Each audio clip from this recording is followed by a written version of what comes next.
When I looked at Dickinson, I wanted a school that was both challenging academically and athletically, and I think I found that when I came here.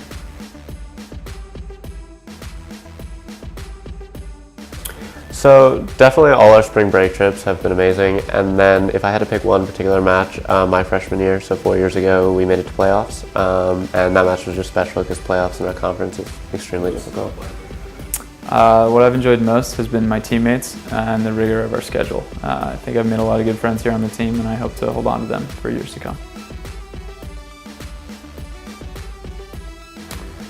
So we've had a lot of new coaches. I think this one's here to stay. He's very organized. We've set up a lot of great matches inside and outside of season, and he puts in a lot of extracurricular work other than just on the court. We do things like mental conditioning as well as yoga to help train other parts of our body.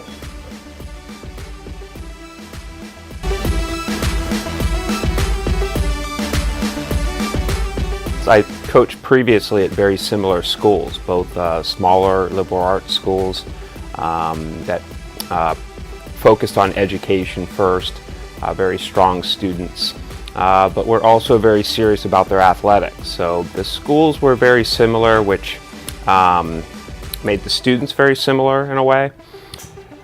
Difference is, the schools, I came from Southern California, so the rosters were a bit more diverse. We had players from regionally all parts of the country, and quite a few international players as well, and a little bit more ethnic diversity. Whereas our roster is pretty much kids from the Northeast, but after a recruiting class and 2 recruiting classes, I have noticed that we are becoming more and more diverse, which is sort of sort of something I shoot for, is to have a diverse roster.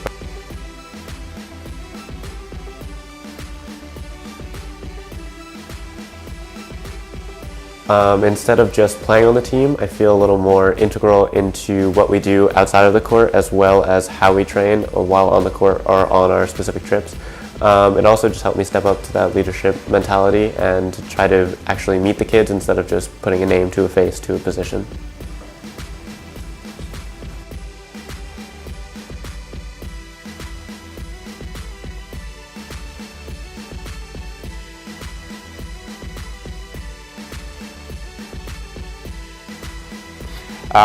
Playability-wise, both teams are taking sort of the same path as previous programs where I worked, in that they didn't start off super strong, but we've made a marked improvement this year and are looking to do the same next year. So the trajectory is very similar from my previous jobs. We have more numbers coming in, which is sort of the most important part. Is the goal is to have 12 guys on the roster who can all play.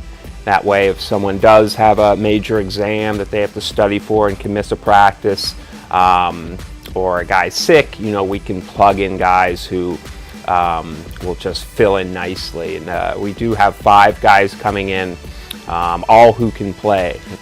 We love flavor on this team, and we love to bring in more flavor.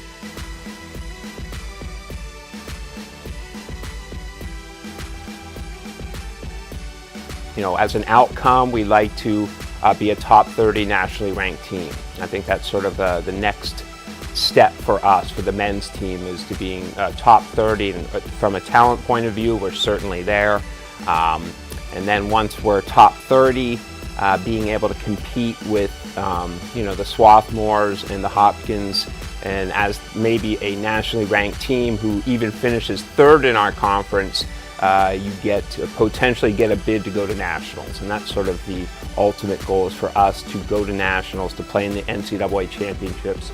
And then once we get there, one step at a time, let's start talking about winning a national championship. Definitely going to miss the aspect of getting to play a sport every single day, a sport that I love, and we'll see what happens after college with that.